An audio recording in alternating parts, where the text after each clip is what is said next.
Hola, bienvenidos familia, iglesia, espero que estén muy bien del otro lado. Les damos muchas gracias por estar conectados y estar viviendo esta experiencia online en Centro Cristiano de la Unión. En el día de hoy vamos a compartir un tema que creemos relevante para todos nosotros en nuestra sociedad. Pero primero me gustaría compartir una serie de preguntas que me hice antes de empezar a meditar y reflexionar sobre este tema, que posiblemente también apliquen a ustedes. Déjenme leer las preguntas para dar este puntapié. Primero, la primera pregunta que me hice fue, ¿soy la misma persona cuando canto el domingo que el lunes ante el primer problema en el trabajo? 2. ¿El trabajo puede ser parte de la misión de mi vida? ¿O tengo que dejar mi trabajo para hacer algo realmente espiritual? ¿Cómo se conecta nuestra fe con el trabajo?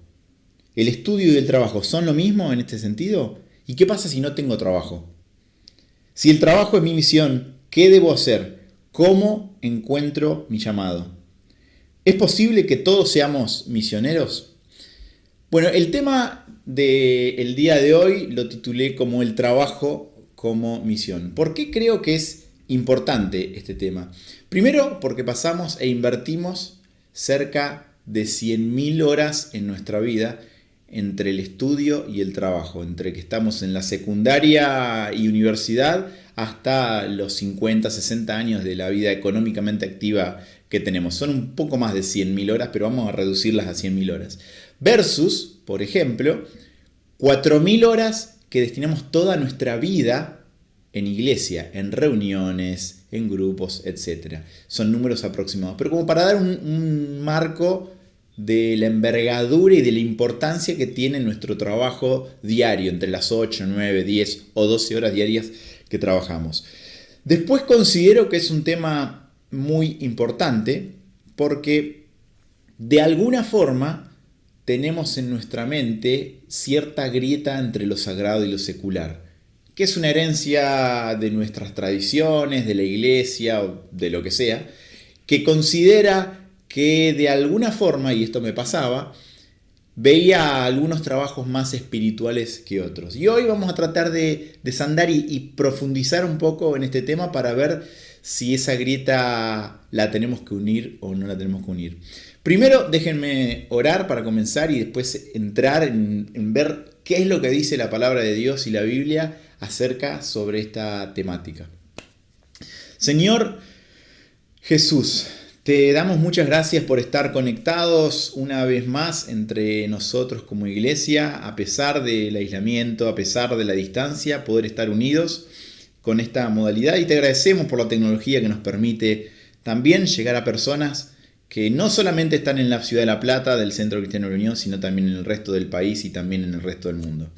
Te pedimos particularmente para que este mensaje podamos, a partir de este mensaje podamos meditar sobre el trabajo como misión, y también para que cada palabra que diga sean tus palabras y tu mensaje el que fluya y no el mío particularmente.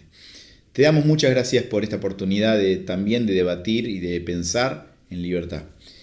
En el nombre del Señor Jesús te pedimos todo esto. Amén. Bueno, ahora vamos a entrar un poco a ver qué es lo que dice la Biblia acerca del trabajo. En la Biblia hay cerca de 900 pasajes, tranquilos que no voy a mencionar todos los 900 pasajes, pero hay cerca de 900 pasajes desde Génesis hasta Apocalipsis que hacen de alguna forma directa o indirecta alusión al trabajo. En Génesis 1.1 ya vemos directamente que Dios creó. En este sentido, podemos ver dos atributos. Los primeros atributos que podemos ver de Dios es el ser creativo y el trabajador. El trabajo como un atributo.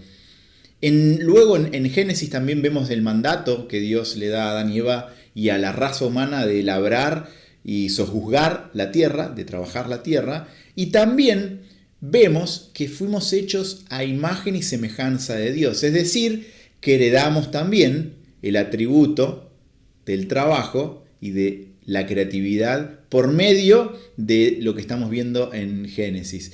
Siguiendo en el resto de la Biblia vemos también los casos de Nehemías, el caso de Daniel, dos grandes ejemplos de trabajadores que estuvieron involucrados incluso con el sector público o con el gobierno de su época. También vemos en Proverbios los consejos que nos da para el trabajo. Lo vemos también en Ageo, Zacarías y Malaquías, la fe y el trabajo después del exilio.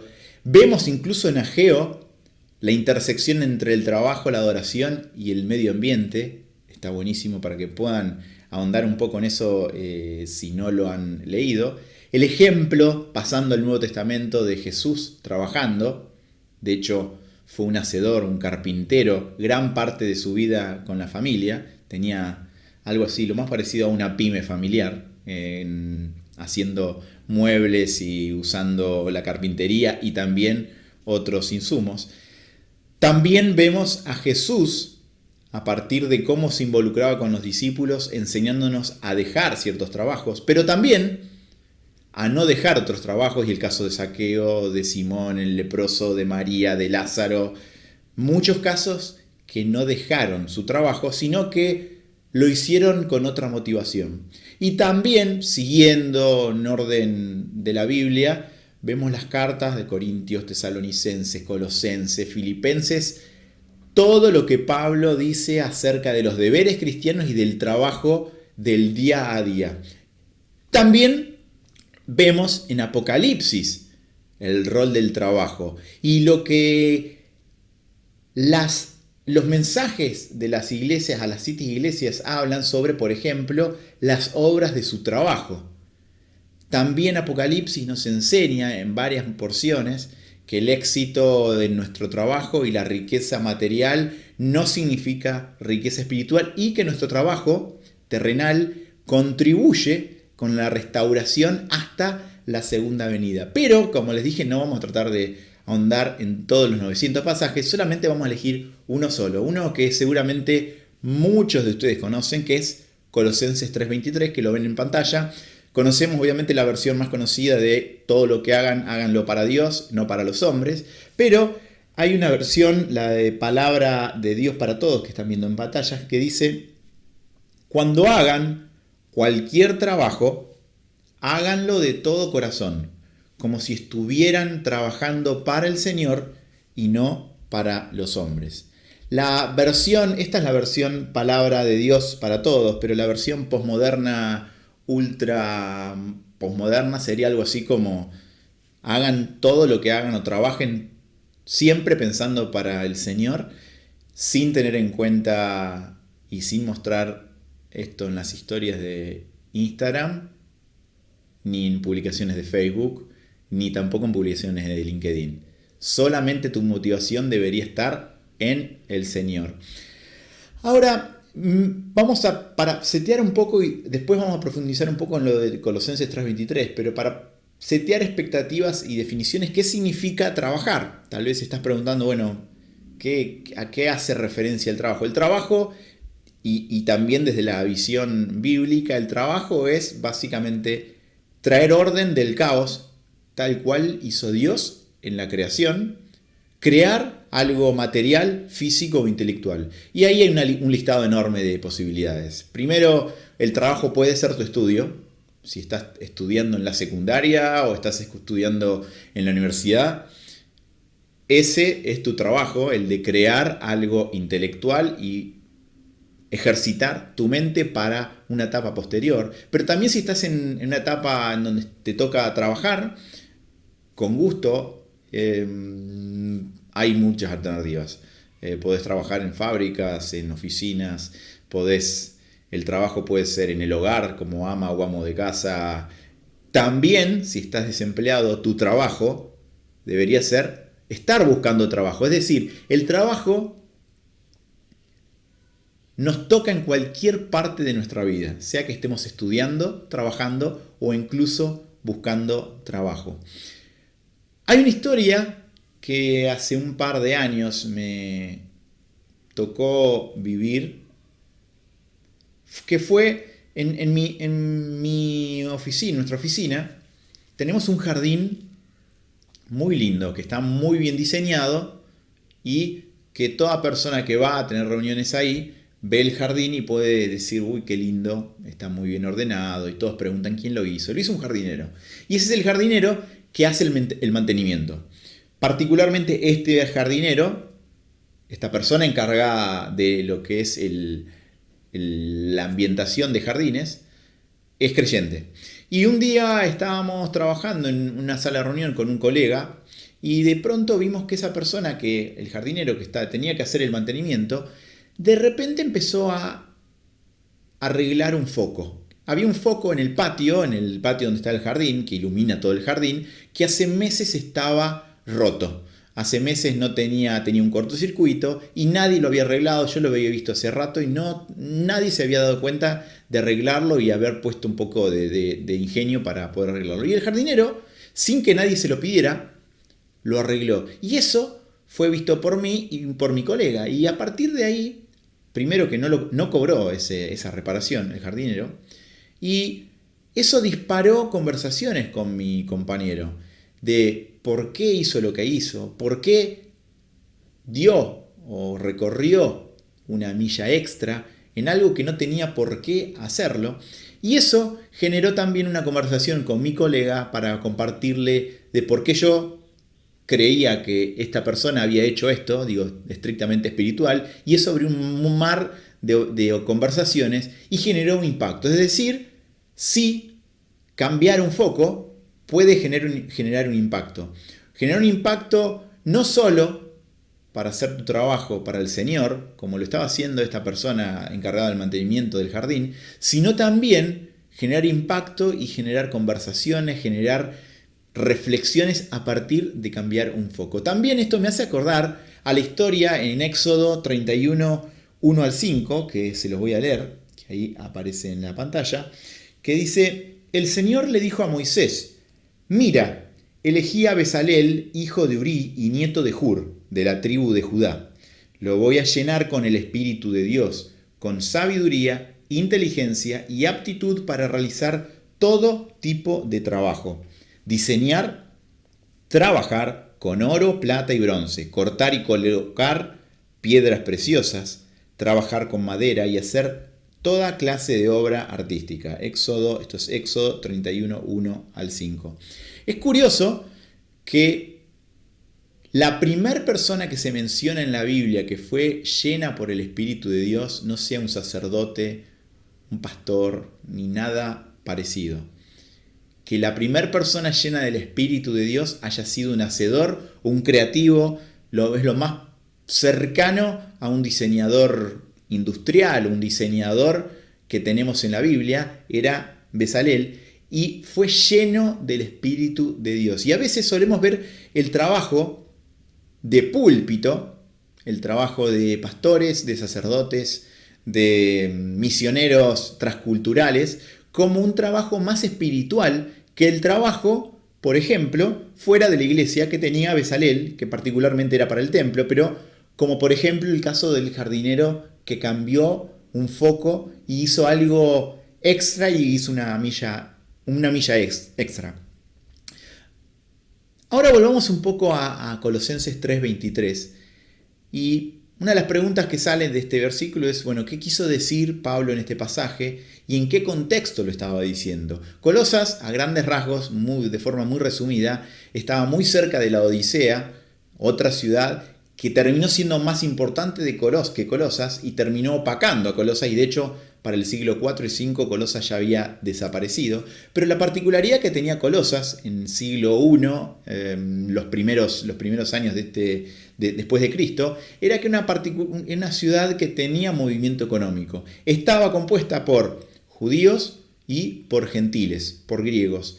Y la población de Colosas tenía esta mezcla, ¿sí? Tenía una mezcla que generaba también, tenía un correlato por parte teníamos legalismo judío y por parte misticismo pagano. Muchos historiadores también hablan de que esto generó en la iglesia de Colosas, y particularmente es por eso que Epafras que es uno de los posibles fundadores de la iglesia de Colosas, no Pablo, haya ido a Pablo a decirle de los errores teológicos que tenía la iglesia de Colosas, que básicamente eran misticismo, no creían que Jesús fuese el Dios, creían que el ser humano era autónomo para salvarse a sí mismo, adoraban ángeles, tenían experiencias místicas y también mezclaban rituales con legalismo judío. Así que teníamos una mezcla bien importante en la iglesia de Colosas. Y en este contexto, Pablo les habla a los colosenses. Los colosenses tenían esta idea de que Jesús no era el Dios que se proclamaba. Y ahí entonces podemos ver en la primera parte de Colosenses, básicamente la primera parte de Colosenses se puede resumir como Jesús lo creó todo y Jesús pagó por todo. En Colosenses 1:15, que es muy interesante, Colosenses 1:15 dice que Jesús es la imagen del Dios invisible, el primogénito de toda creación. Establece que Jesús lo creó todo y fue el primogénito de toda creación. Entonces, ¿qué tiene que ver toda esta introducción con Colosenses 3:23? Pablo nos propone que todo lo que hagamos en el trabajo, no importa si sos empleador, si sos empleado o en este caso también si sos estudiante, debe ser dirigido a Dios o al Señor Jesús. Porque el Señor Jesús es la materialización o hace visible al Dios invisible. Es decir, trabajar para el Señor visibiliza a Jesús, que a su vez lo creó todo. Y establece la base teológica de Jesús Dios. Es decir, todo lo que hacemos con nuestro trabajo, como lo hizo Bezalel, como vimos en Éxodo, o como lo hizo esta persona que se encargaba del ambientalismo y del jardín en nuestra oficina, todo lo que hacemos con nuestro trabajo habla de Jesús.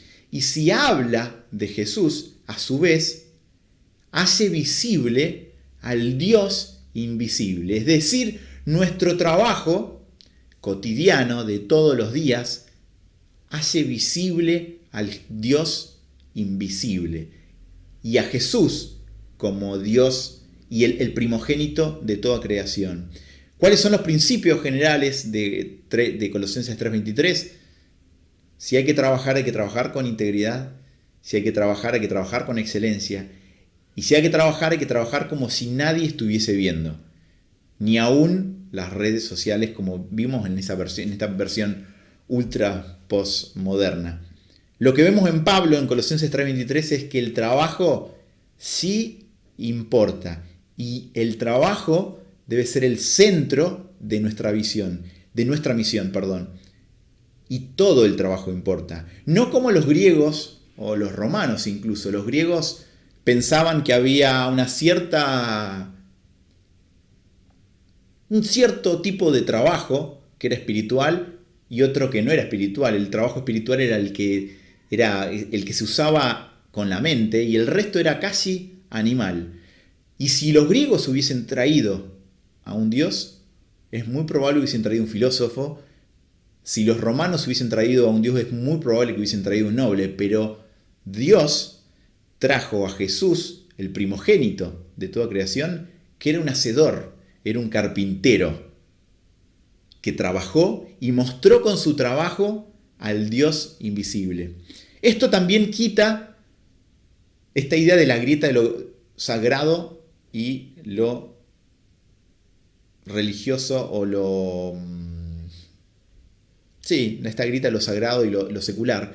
En este sentido, Lutero, van a ver también en pantalla, en una declaración que tomó de 1 Corintios 7:17, dice: es pura invención o ficción que el Papa, obispos, sacerdotes y monjes sean llamados el estado espiritual, mientras que los príncipes, señores, artesanos y granjeros, el resto de los trabajadores, se han llamado el estado temporal. De hecho, esto es un engaño e hipocresía. Sin embargo, nadie debe dejarse intimidar por ello y por esta razón, todos los cristianos son verdaderamente del estado espiritual y no hay diferencia entre ellos excepto el oficio.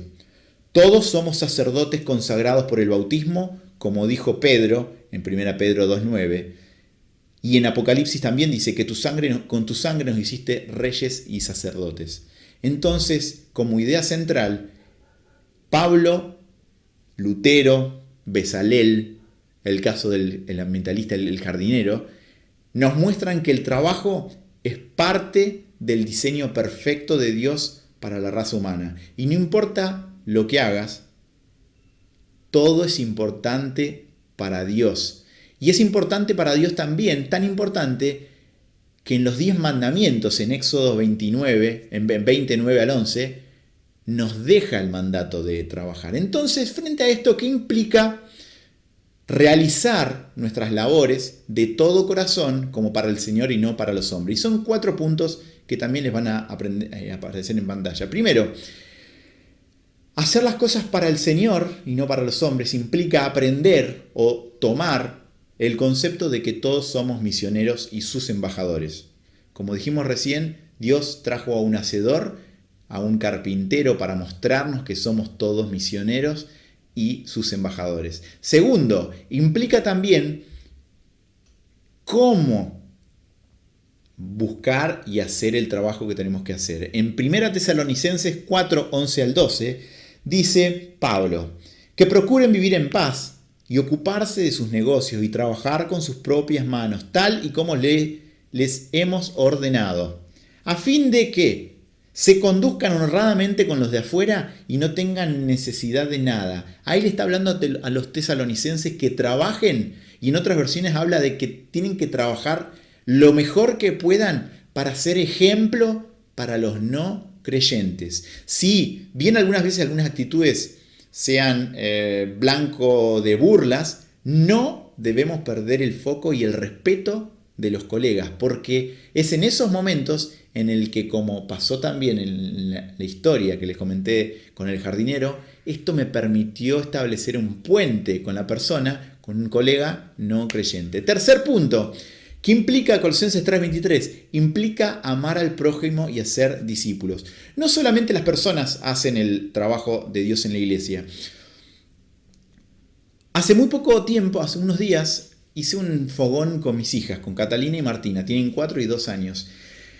Y realmente las involucré sabiendo que no iban a ser realmente de ayuda. No pueden agarrar los troncos grandes, no me ayudaron, no contribuyeron realmente a hacer el fogón, pero yo las involucré y vi un gozo en ellas en poder ayudarme a mí como papá. Esto me hizo pensar también en que Dios no te necesita a vos, no me necesita a mí, no necesita a nadie para hacer su trabajo, pero Dios decide hacer el trabajo de Él a través de nosotros. Usa el trabajo de cada uno de nosotros, seas creyente o no, para bendecir a otros. Piensen en la cantidad de trabajos que existen y que bendicen a otros, de servir un café hasta realizar o desarrollar una aplicación de software o ser maestro y servir a sus alumnos. Todo trabajo bendice a otros, y ese es el tercer punto, que hacer y brindar un servicio o trabajar para el Señor implica amar al prójimo y también la posibilidad de ser discípulos. Pasamos gran parte del día trabajando y es el trabajo el campo más grande para ser discípulos, para hablar con nuestros hechos, de hechos y palabra, como dice Colosenses, de Dios. Y cuarto punto, estas 100.000 horas o más de 100.000 horas que destinamos al trabajo son el campo más importante de adoración. Es el campo, es el oasis para que podamos adorar a Dios con la forma en que lo hacemos, con el grado de excelencia que buscamos y sirviendo al prójimo. Ahora, frente a todo esto es cómo debemos trabajar.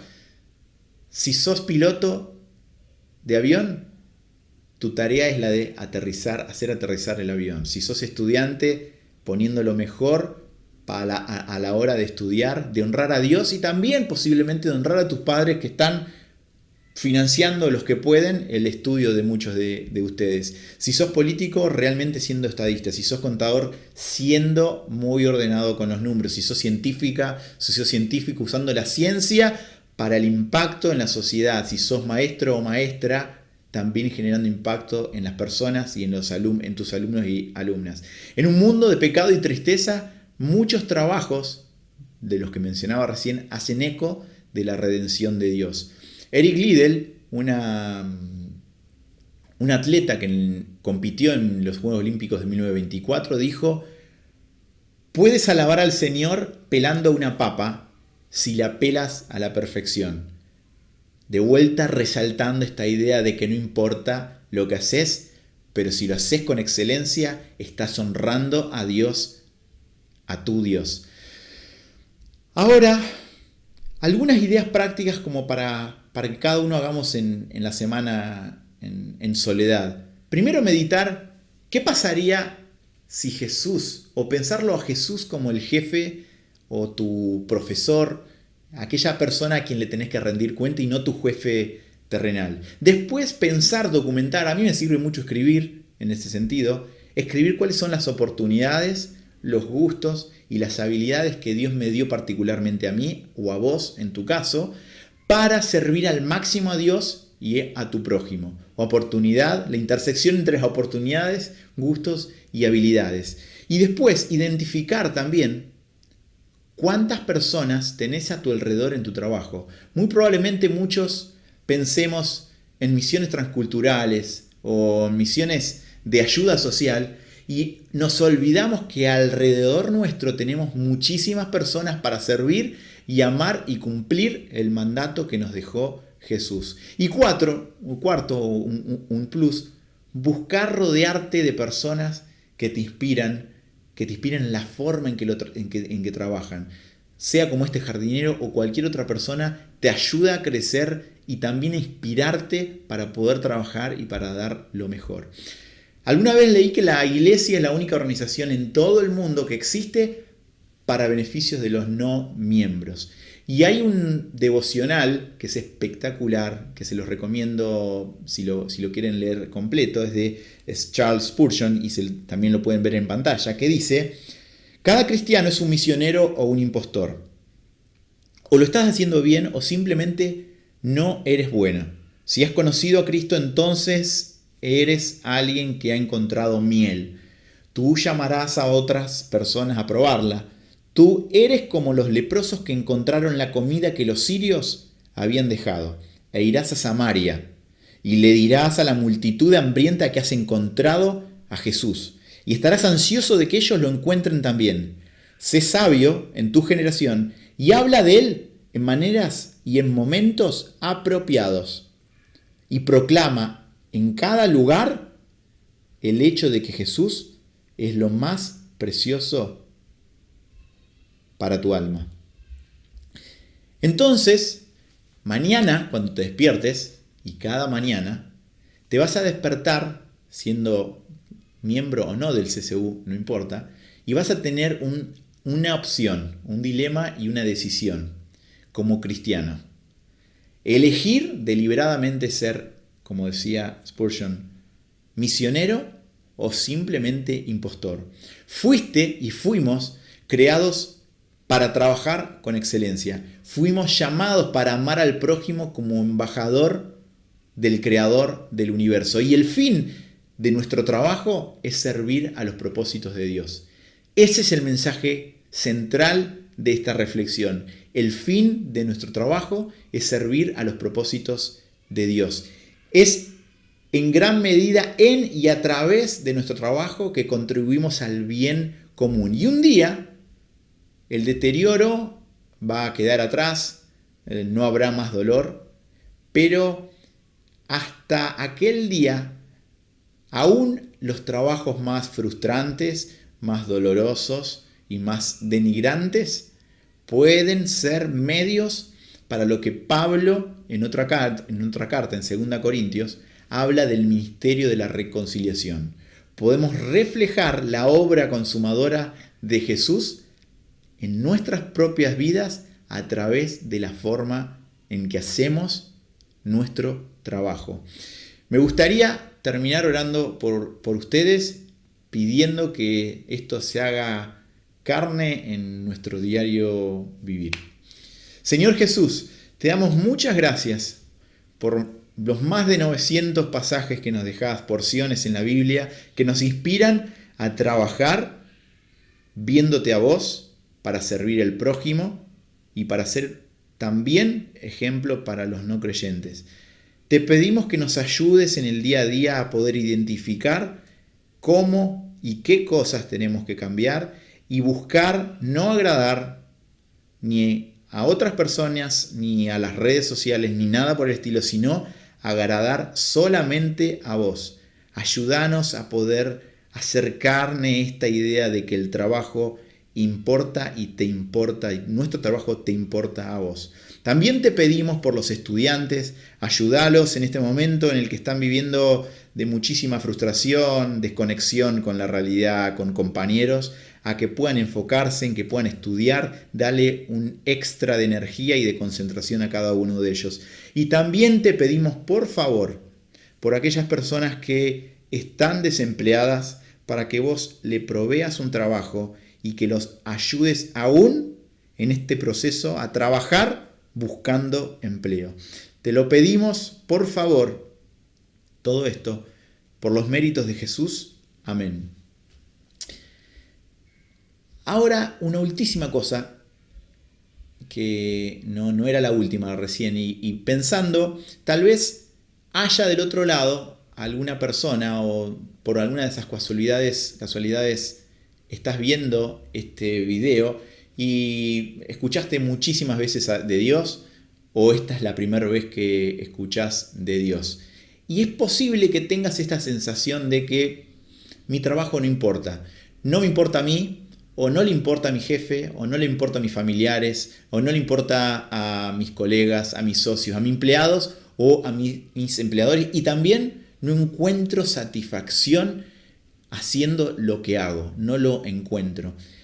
Con este mensaje queremos decirte a vos que estás escuchando del otro lado, primero, que tu trabajo sí importa para alguien que te creó y te pensó antes de que hayas nacido.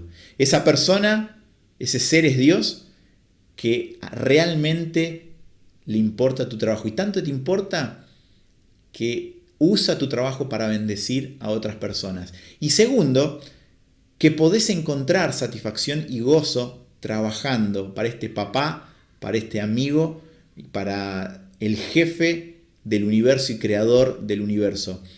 Tanto le importa tu trabajo a Dios, que dio a su hijo, a lo más valioso que tenía, para ir y morir por todas las cosas que hiciste mal, por las que hice yo mal, por las que todos hicimos mal y por las cosas que siempre vamos a hacer mal. Pero Jesús rompió esa grieta que nos separaba con Dios.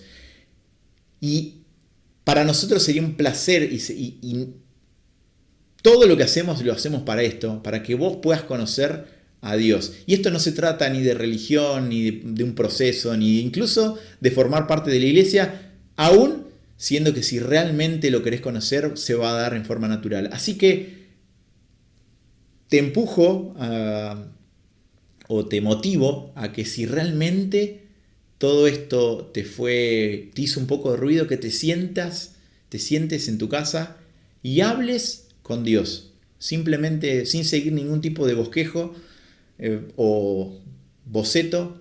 Sentate y decís: Dios, reconozco que soy pecador, que necesito de vos, y reconozco que mi trabajo puede bendecir a otras personas, y reconozco que mi trabajo te importa a vos. Y con gusto, si podés tomar esa decisión, o si querés, o si tenés dudas, o lo que sea, contactate con nosotros o con la persona que te invitó, o te podés meter a cculaplata.com, entrar al chat, ver algún mail que está ahí registrado, mandarnos, o por las redes sociales, por Instagram, por donde sea. Pero por favor, contactate con nosotros, que nos encantaría poder charlar con vos. Iglesia, familia, les deseo y les deseamos, como iglesia también, que tengan un hermoso domingo y que esta semana pueda ser una semana enfocado en trabajar para Dios y que se pueda replicar en todo el año. Bendiciones y saludos.